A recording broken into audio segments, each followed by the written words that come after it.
Hi, hello, welcome back my channel. நம்ம இன்னைக்கு இந்த வீடியோல 3 month post pregnancy weight loss journey day 12 தான் பார்க்க போறோம். உங்களோட நாள் எப்படி போச்சு? நல்லபடியா போச்சா? சரி, என்ன சாப்பிட்டீங்க? அத கமெண்ட்ல சொல்லுங்க, நானும் தெரிஞ்சுக்கிறேன். சரி, எக்ஸசைஸ் ஏதாவது பண்ணீங்களா? நேத்து வரை பண்ணாம இருந்தாலும் இன்னைக்கு 10 minutes ஆவது வாக்கிங் பண்ணீங்களா? சரி, கொஞ்சம் கொஞ்சமா ஸ்டார்ட் பண்ணி கொண்டு போயிடலாம், ஓகேவா? அதுக்கப்புறம் ஜங்க் ஃபுட் ஏதாவது எடுத்துக்கிட்டீங்களா? கமெண்ட்ல சொல்லுங்க, நானும் தெரிஞ்சுக்கிறேன். நான் இன்னைக்கு ஜங்க் ஃபுட் எல்லாம் எதுவும் எடுத்துக்கல, ஆனா அதுக்கு பதிலாக நம்ம பாப்கார்ன் எடுத்துக்கலாம்னு சொல்லி பேசியிருந்தோம்ல, இன்னைக்கு நான் கொஞ்சம் பாப்கார்ன் தான் எடுத்துக்கிட்டேன். அதை இமேஜ்ல ஷோ பண்றேன், பார்த்துக்கோங்க, ஓகேவா? அதுக்கப்புறம் நான் இன்னைக்கு என்ன சாப்பிட்டேன் நான் இப்போ சொல்றேன், ஓகேவா? நான் இன்னைக்கு காலையில 1 glass ஆஃப் பால் குடிச்சேன். ஒரு வழியா 1 time ஆவது டீ கட் பண்ணணும்னு நினைச்சு இன்னைக்கு காலையில் பால் குடித்தேன். ஆனால் நைட் என்னால் டீ குடிக்காமல் கண்ட்ரோல் பண்ண முடியலை. அதாவது ஈவினிங் என்னால் டீ குடிக்காமல் கண்ட்ரோல் பண்ண முடியலை. அதனால் இன்றைக்கி நான் டீ தான் எடுத்துக்கிட்டேன். இன்னும் 2-3 நாள் இருக்குல்ல, அதுக்குள்ளே நான் நைட் உள்ளதையும் பாலாக எடுத்துக்க பார்க்குறேன், ஓகேவா?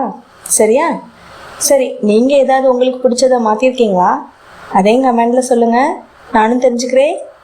நீங்களும் சொன்னால் தானே எனக்கும் தெரியும் நீங்களும் ஏதாவது ஒன்று சேஞ்ச் பண்ணியிருக்கீங்க, சரியா? அதுக்கப்புறம் காலையில் டிஃபனுக்கு சிறுபயிறு, அதாவது பச்சை பயிறுன்னு சொல்லுவாங்கள்ல, அதை தான் பாயில் பண்ணி எடுத்துக்கிட்டேன். அதை தான் சாப்பிட்டேன். அதுக்கப்புறம் ஒரு 11 மணி போல் சர்பத் குடித்தேன். ஆனால் நான் இவ்வளோ நாள் சர்பத் வெயிட் கெயின் ஆகும்னு எனக்கு தெரியாது. ஆனால் இனி சர்பத் எடுக்காதீங்க. நீங்கள் என்னை பார்த்து எடுத்திருந்தாலும் எடுக்காதீங்க. ஏன்னா இது சர்க்கரை பாகில் செய்வாங்களாம். அதனால் வெயிட் கெயின் தான் ஆகுமா. டெய்லியெல்லாம் எடுத்துக்கிட்டால் வெயிட் கெயின் தான் ஆகுமா, வெயிட் லாஸ் ஆகாதான். வெயிட் லாஸ் டயட் இருந்தாலும் அது நமக்கு ரொம்ப பெருசாக ரிசல்ட் வராதான். ஸோ இனி சர்பத் எடுக்காதீங்க. நான் இன்னைக்கு எடுத்துகிட்டு இருக்கும்போது தான் என்னோட ஹஸ்பண்ட் சொன்னாங்க, சர்பத் குடித்தா வெயிட் கெயின்லாம் ஆகும், நீ எதுக்கு இதை குடிக்கிற அப்படின்னு சொல்லி கேட்கும்போது தான் எனக்கு தெரிஞ்சுது. அதனால் நீங்கள் இனி சர்பத் எடுக்காதீங்க. நானும் இனி எடுக்க மாட்டேன், ஓகேவா?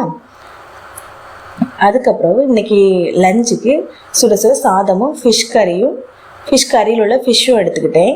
அதுக்கப்புறம் 1 பாயில்டு எக் எடுத்துக்கிட்டேன். அதுக்கப்புறம் என்னோட பாப்பாவுக்கு நம்ம சாதம் கொடுப்போம்ல, இப்போ 8th month ஸ்டார்ட் ஆகிட்டல, அப்போ சாப்பாடு கொடுக்கும்போது நாங்கள் அவளுக்கு ஒரு எக்கு கொடுத்தோம். அதில் உள்ள மஞ்சள் கருவையும் என்கிட்ட கொடுத்துட்டாங்க. நான் தான் அதை சாப்பிட்டேன். அதுக்கப்புறம் நைட்டுக்கு ஒரு கொத்து சப்பாத்தி எடுத்துக்கிட்டேன். அதாவது சப்பாத்தி தனியாக போட்டு அதுக்கு கொத்து சப்பாத்தி யூடியூப் பார்த்து ப்ரிப்பேர் பண்ணி சாப்பிட்டுக்கிட்டேன். ஏன்னா எப்போவுமே சப்பாத்தி அப்படின்னு சாப்பிடும்போது கொஞ்சம் போர் அடித்த மாதிரி இருந்தது. ஸோ நம்ம இடையில விட்டுறக்கூடாதுன்னு சொல்லிட்டு ஏதாவது ரெசிபி பார்க்கும்போது கொத்து சப்பாத்தி பார்த்தேன். ஸோ அதே இன்னைக்கு ட்ரை பண்ணி பார்த்துடலாமேன்னு செய்து சாப்பிட்டோம். நல்லா தான் இருந்தது. ஓகே, நீங்கள் என்ன சாப்பிட்டீங்கன்னு கமெண்டில் சொல்லுங்கள்.